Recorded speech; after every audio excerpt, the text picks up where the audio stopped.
ಎಲ್ಲಕ್ಕಿಂತ ಉತ್ತಮವಾದ ದಾರಿ ಅಂದ್ರೆ ನನಗೆ ಗೊತ್ತಿರೋ ಸಬ್ಜೆಕ್ಟಿನ ಹೊರತಾಗಿ ನಾನು ಬೇರೆ ಏನನ್ನು ಮಾತಾಡೋದಿಲ್ಲ ಅಂತ ತೀರ್ಮಾನಿಸ್ಬಿಡಿ.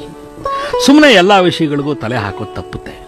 ಇಬ್ಬರು ಸೈಂಟಿಸ್ಟ್ಗಳು ತಮ್ಮ ಪ್ರಯೋಗಗಳ ಬಗ್ಗೆ ಮಾತಾಡುವಾಗ ಅದಕ್ಕೆ ಸಂಬಂಧವೇ ಇಲ್ಲದ ನಾವು ಹೇಗೆ ತೆಪ್ಪಕ್ಕೆ ಕೂತು ನಮಗೆ ಅರ್ಥ ಆಗೋದೇನಾದ್ರೂ ಇದ್ರೆ ಅರ್ಥ ಮಾಡ್ಕೋತೀವೋ, ಹಾಗೆ ನಮ್ಮದಲ್ಲದ ಸಬ್ಜೆಕ್ಟ್ ಅನ್ನ ಯಾರಾದರೂ ಮಾತಾಡ್ತಾ ಇದ್ರೆ ಆಗ ತೆಪ್ಪಗಿರೋದನ್ನ ರೂಢಿ ಮಾಡ್ಕೋಬೇಕು. ಎರಡನೇದಾಗಿ ಜನರಲ್ ಟಾಪಿಕ್ಗಳ ಬಗ್ಗೆ ಮಾತಾಡೋದಿಲ್ಲ ಅಂತ ತೀರ್ಮಾನಿಸಬೇಕು. ಇವತ್ತು ತುಂಬಾ ಬಿಸಿಲು ಕಣ್ರಿ ಅಂತ ಯಾರಾದರೂ ಅಂದ ಕೂಡಲೇ ಹೈದರಾಬಾದಲ್ಲಿ ಹೆಂಗಿರುತ್ತೆ ಗೊತ್ತಾ ಬಿಸಿಲು ಅಂತ ಶುರು ಮಾಡಬಾರ್ದು. ನಾವು ಹವಾಮಾನ ತಜ್ಞರಲ್ಲ. ಬಿಸಿಲಿನ ಬಗ್ಗೆ ಮಾತಾಡಿ ಸದ್ಯಕ್ಕೆ ಆಗಬೇಕಾದಂಥದ್ದು ಏನೂ ಇಲ್ಲ. ಸುಮ್ಮನೆ ಇದ್ದು ಬಿಡೋಣ ಅಂತ ತೀರ್ಮಾನಿಸಿ ಮೌನ ವಹಿಸಬೇಕು. ಮೂರನೇದಾಗಿ ನನ್ನ ಬಗ್ಗೆ ನಾನು ಮಾತಾಡೋದಿಲ್ಲ ಅಂತ ನಿರ್ಧರಿಸಬೇಕು. ಅಕಸ್ಮಾತ್ ಮಾತಾಡಿದ್ರು ಅವಶ್ಯಕತೆ ಇದ್ದಷ್ಟೇ ಮಾತಾಡಬೇಕು.